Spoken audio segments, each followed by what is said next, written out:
एक बार भैया तीन सरदार जी लोग ट्रेन पकड़ने के लिए घर से निकले। जब घर से निकले और कुछ दूर गए, तभी ट्रेन की हॉर्न सुनाई पड़ी। तो एक सरदार जी ने कहा, ओए पापा जी, ट्रेन आ गई है, अब दौड़ो जी दौड़ो। अब तीनों लोग दौड़ पड़े, भाग रहे भाग रहे भाग रहे भाग रहे।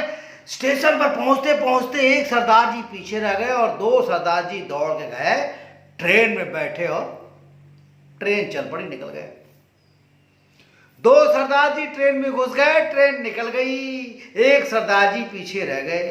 अब सरदार जी जो पीछे रह गए वो एक ही चीज कहते थे, अरे खोते दे पुत्र, ओए खोते दे पुत्र, क्या बताऊं, ओए खोते दे पुत्र। स्टेशन मास्टर आया, उसने कहा, क्या हुआ सरदार जी? बोले, वो दो मेरे दोस्त आए थे, वो ट्रेन में बैठ के चले गए। बोले, कोई बात नहीं, वो दोनों ट्रेन में बैठ के चले गए, जाने दीजिए, अभी पीछे दूसरी ट्रेन आ रही है, आप उसमें बैठ के चले जाना।